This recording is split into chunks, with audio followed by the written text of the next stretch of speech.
Selamat malam. Selamat malam juga Pak. Eh, Bapak Kepala Sekolah SMP Sata Pomeleng, Kecamatan Satermise.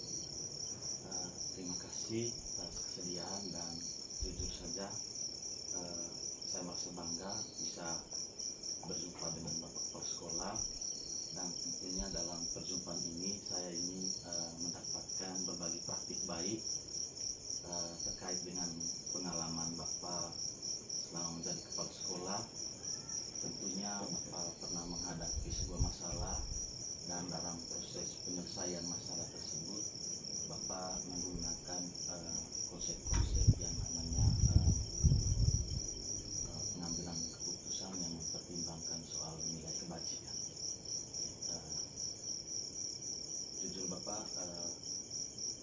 saya memulainya dengan stigma berpikir selama Bapak menjadi kepala sekolah tentunya Bapak pernah mengalami sebuah masalah. Mungkin pada kesempatan ini Bapak bisa menceritakan kira-kira masalahnya seperti apa Bapak. Oke, baik, terima kasih Pak Sarfi. Selama ini ketika di sekolah ada beberapa kasus yang pernah saya alami, saya temukan terkait kasus dilematika ataupun bujukan moral. Kalau bujukan moral di sini tentu kondisinya itu terkait benar salah. Benar salah ini kita coba mengidentifikasi, kita memanggil dan menegur guru yang tidak disiplin ke kelas, kemudian memanggil dan menegur rekan-rekan guru yang tidak disiplin berpakaian sesuai dengan regulasi pemerintah daerah, kemudian menegur teman yang tidak menjalankan tugas kita. Ini kan terkait bujukan moral, berarti ada regulasi atau aturan sekolah yang mengaktifkan teman-teman sekolah. Kemudian soal dilematika, ini terkait kondisi yang sama-sama benar namun saling bertentangan. Contohnya itu kemarin rekan-rekan guru ASN P3K dipanggil oleh Kepala Dinas PPO Kabupaten Ningrat, semua guru SMP yang kategori ASN.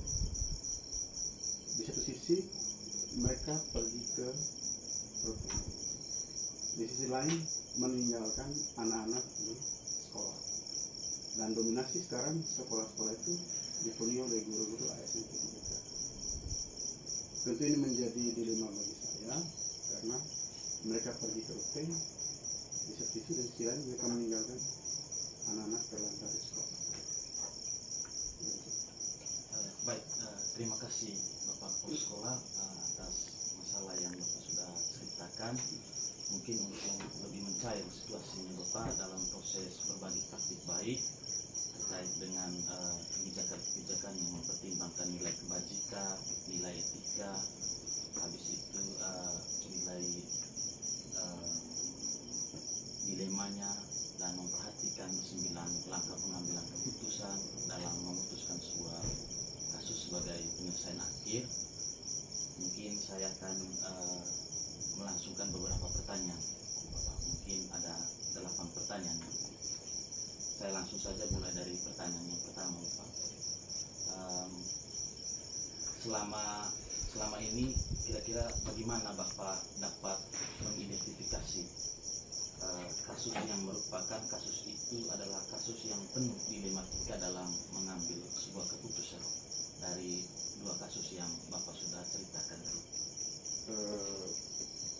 Kalau yang barusan terjadi itu terkait dilematika, karena di sekolah saya didominasi oleh guru ASN P3K, sehingga ketika mereka pergi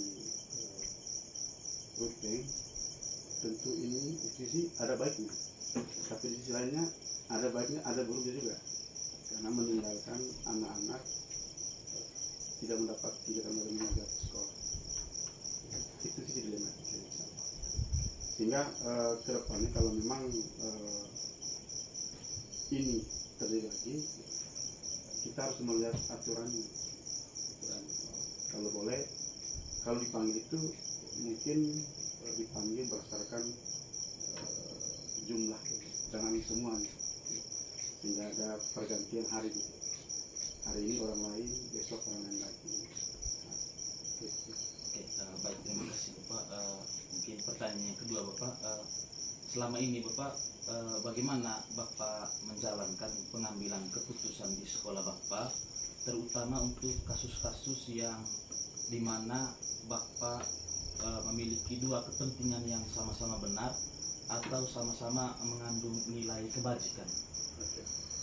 Kalau berhadapan dengan kasus-kasus yang sama-sama benar, maka saya memilih cara berpikir berbasis peraturan.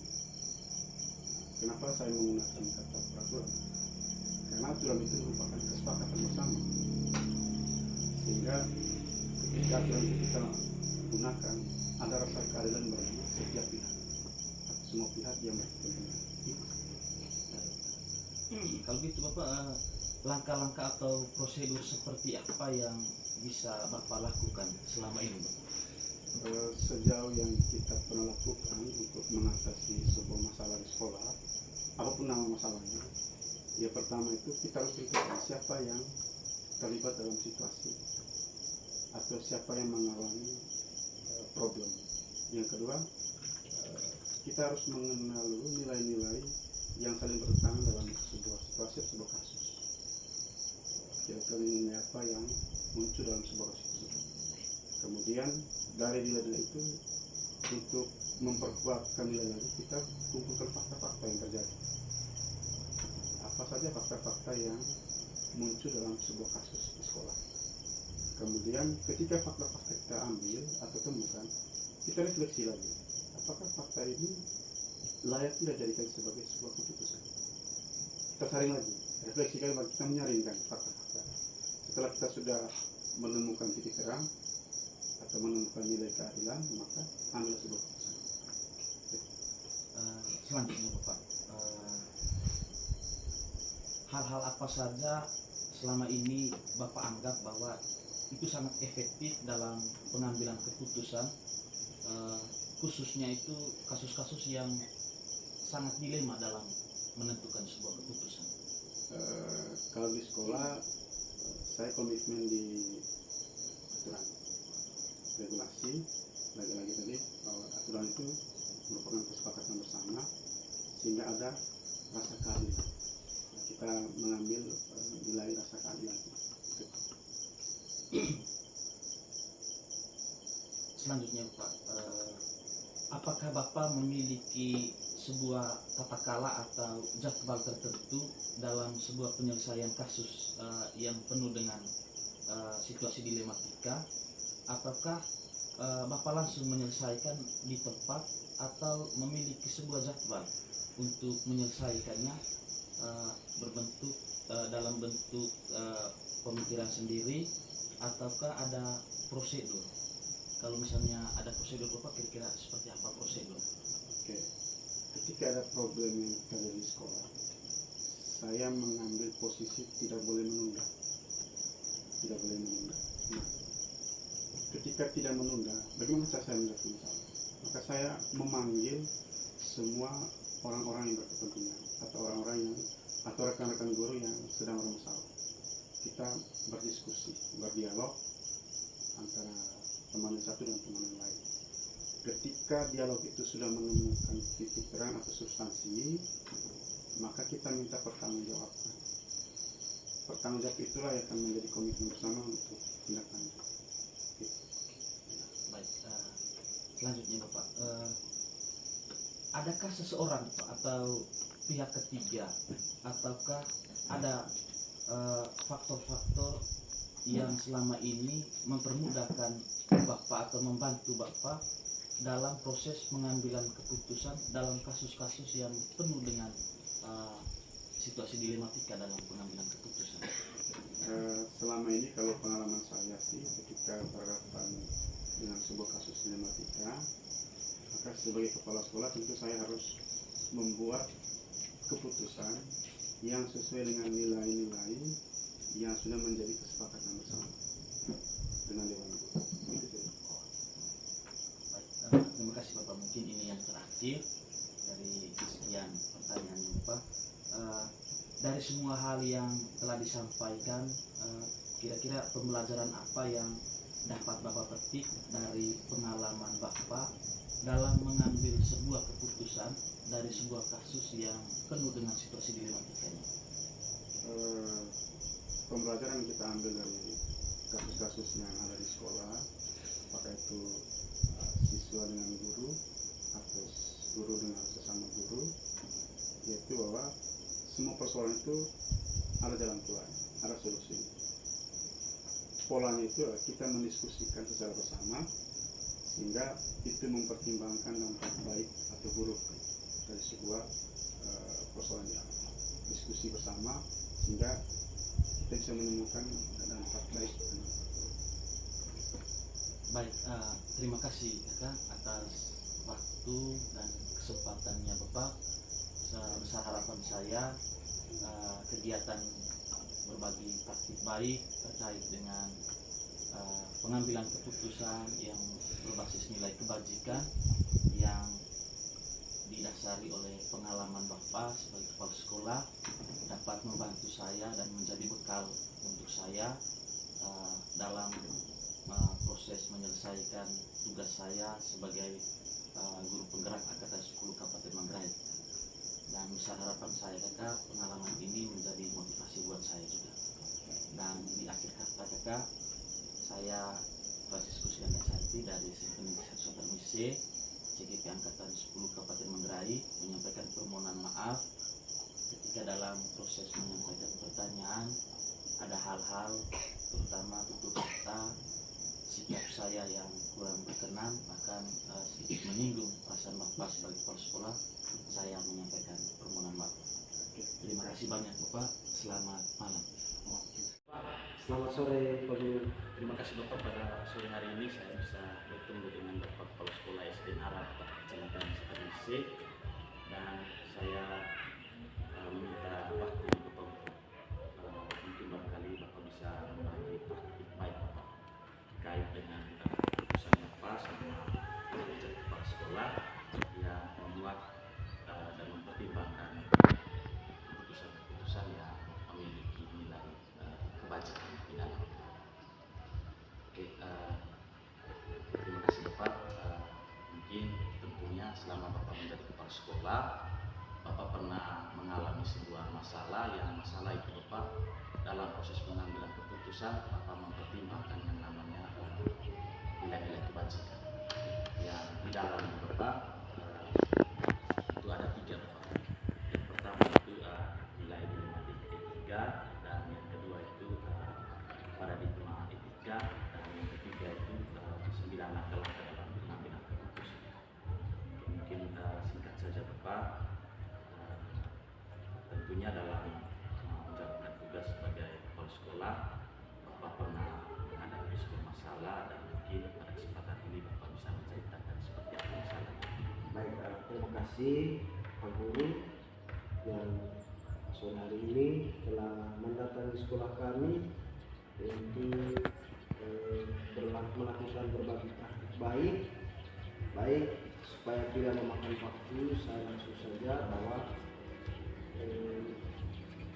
ada kasus yang pernah dihadapi oleh saya sebagai kepala sekolah, yaitu berkaitan dengan kedisiplinan siswa yang masih sulit diterapkan di sekolah karena budaya lingkungan orang tua yang tidak mendukung.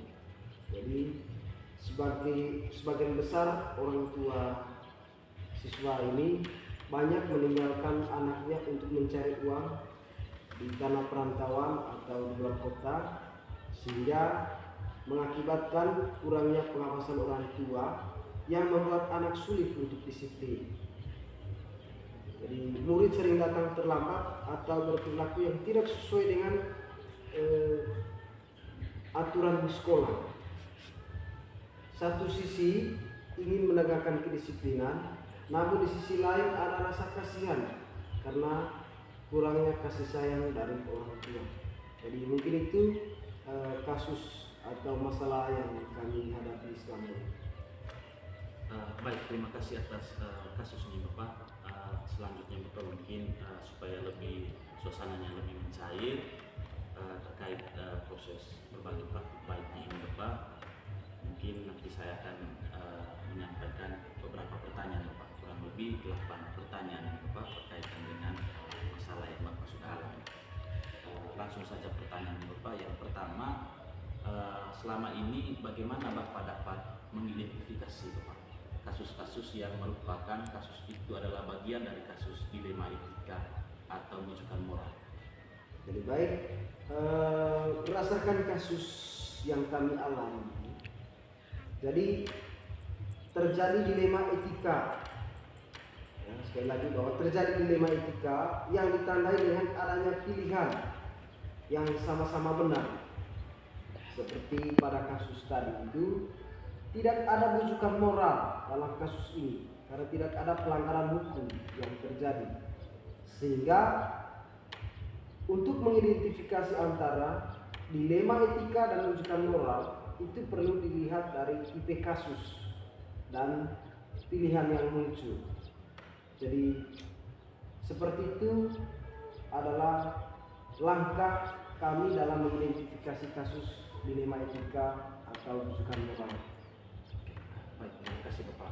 Selanjutnya Bapak, selama ini bagaimana Bapak menjalankan pengambilan keputusan di sekolah Bapak di SDN ARA, terutama untuk kasus-kasus di mana ada dua kepentingan yang sama-sama benar atau sama-sama mengandung nilai kebajikan di dalamnya? Iya, jadi betul sekali bahwa selama ini dalam menjalankan pengambilan keputusan harus dimusyawarahkan dulu, melakukan rapat dulu, yaitu dengan para wakil kepala sekolah, ya, agar mendapat pertimbangan atau persetujuan untuk memutuskan suatu permasalahan yang terjadi. Jadi seperti itu, Pak Guru. Langkah-langkah atau prosedur seperti apa yang Bapak bisa lakukan selama ini Bapak? Jadi baik, terkait dengan langkah-langkah atau prosedur yang kami sudah lakukan di SDN ARA ini terkait dengan masalah tadi itu, jadi kami melakukan musyawarah atau diskusi dengan para wakil kepala sekolah, ya, dan juga selanjutnya melakukan rapat dewan guru, rapat intern guru, membahas terkait dengan tidak disiplin atau tidak mengikuti aturan yang ada di sekolah. Jadi seperti itu. Selanjutnya Bapak, hal-hal apa saja yang selama ini Bapak anggap bahwa itu adalah hal yang efektif dalam pengambilan keputusan pada kasus-kasus yang memuat dilema etika di dalamnya? Baik, betul bahwa hal yang dianggap efektif dalam pengambilan keputusan adalah adanya komunikasi, ya. Ada komunikasi yang intens dengan wakil kepala sekolah dan juga dilibatkan para guru yang ada di sekolah SDN ARA ini untuk, ya, mengambil atau mendiskusikan sehingga dapat mengambil keputusan yang tepat terkait kasus dilema etika. Baik, selanjutnya Bapak, hal-hal apa saja yang selama ini merupakan tantangan terberat dalam pengambilan keputusan pada kasus dilema etika? Baik, betul bahwa tantangan dalam pengambilan keputusan itu yang pertama kurangnya kesadaran, dan yang kedua itu adalah kurangnya perasaan tanggung jawab tentang pentingnya pendidikan dari diri siswa itu sendiri dan juga dari orang tua siswa. Jadi mungkin itu Pak. Selanjutnya Bapak, apakah Bapak memiliki sebuah tata kala atau jadwal tertentu dalam sebuah penyelesaian kasus dilema etika? Dan apakah Bapak langsung menyelesaikan di tempat atau memiliki sebuah jadwal untuk penyelesaian, dan seperti apa kira-kira prosedur dalam penyelesaiannya? Baik, terkait dengan apakah ada jadwal atau tidak ada jadwal, bahwa saya mau mengatakan di sekolah kami tidak memiliki jadwal khusus dalam menyelesaikan kasus dilema etika. Kami biasanya langsung melakukan koordinasi dengan pihak-pihak terkait. Jadi seperti itu. Selanjutnya Bapak, adakah seseorang Bapak atau pihak ketiga ataukah faktor-faktor apa yang selama ini merupakan faktor pembantu Bapak dalam pengambilan keputusan dalam kasus-kasus yang memuat nilai dilema etika di dalamnya? Jadi baik, faktor yang selama ini dapat saya bisa mempermudah atau pihak-pihak yang membantu dalam pengambilan keputusan pada kasus dilema etika ini, yaitu para kepala sekolah yang kami sudah tentukan bersama. Lalu yang kedua juga keterlibatan dari para guru yang selama ini bisa membantu dalam pengambilan keputusan dilema etika. Baik, yang terakhir Pak, dari semua hal yang telah Bapak sampaikan, kira-kira pembelajaran apa yang dapat Bapak petik dari pengalaman Bapak sebagai kepala sekolah dalam mengambil keputusan atas sebuah masalah yang mengandung nilai dilema etika? Pembelajaran yang dapat dipetik atau yang dapat saya ambil dari pembelajaran masalah dilema etika ini adalah, yang pertama itu adalah perlu memperhatikan budaya lingkungan sekolah. Budaya lingkungan sekolah, dan perlu memperhatikan juga latar belakang dari setiap peserta didik untuk mengambil sebuah keputusan. Jadi mungkin itu yang dapat saya sampaikan pada pertanyaan yang terakhir ini. Sekian dan terima kasih. Baik, terima kasih Bapak atas berbagi praktik baiknya pada sore hari ini. Besar harapan saya Bapak, pengalaman Bapak sebagai kepala sekolah SDN ARA ini Bapak dapat memberi motivasi dan menambah wawasan saya serta memperkuat kapasitas dan kapabilitas saya sebagai guru di SMP 1. Semoga apa yang Bapak sudah bagi dalam kegiatan berbagi praktik baik pada sore hari ini Bapak menjadi modal dan acuan utama untuk saya Bapak. Jujur Bapak, saya selagi belajar di calon guru penggerak angkatan 10 Kabupaten Manggarai. Terima kasih banyak Bapak atas kesediaan. Mohon maaf kalau misalnya ada hal-hal, kata-kata atau sikap saya yang kurang berkenan. Terima kasih banyak Bapak. Selamat siang kepada semua teman-teman guru hebat. Saya Franciscus Lianda Sarti dari SMP Negeri 1 Satarmese sebagai calon guru penggerak angkatan 10 Kabupaten Manggarai. Saat ini saya menyampaikan hasil refleksi setelah saya melakukan berbagi praktik baik kepada kedua kepala sekolah, yakni Kepala Sekolah SMP Satap Pomelen Kecamatan Satarmese Kabupaten Manggarai dan Kepala Sekolah SDN ARA Kecamatan Satarmese Kabupaten Manggarai berkaitan dengan pengambilan keputusan yang berbasis nilai-nilai kebajikan, yang diantaranya pertama mengandung nilai-nilai dilema etika, dan yang kedua mengandung paradigma etika, dan yang ketiga memiliki 9 langkah pengambilan keputusan. Dari hasil refleksi dan analisis saya, yang pertama, hal menarik yang muncul saat wawancara adalah kedua kepala sekolah memiliki cara sendiri untuk menyelesaikan suatu kasus atau persoalan atau permasalahan, namun tetap berpijak pada nilai-nilai kebajikan.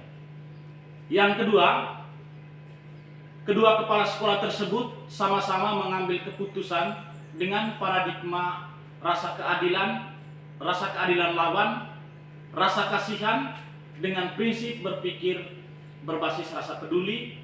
Namun dalam pengambilan keputusan belum ada prosedur menggunakan 9 langkah pengambilan dan pengujian keputusan.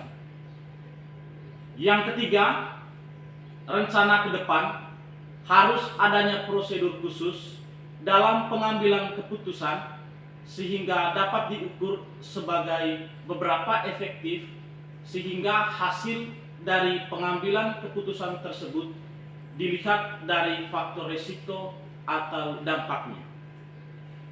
Yang keempat, saya akan menerapkan pengambilan keputusan dilema etika dengan berdasarkan paradigma dan prinsip yang sesuai dengan kasus yang dihadapi dan mengujinya dengan menggunakan 9 langkah pengambilan keputusan sehingga diperoleh hasil keputusan yang bijaksana.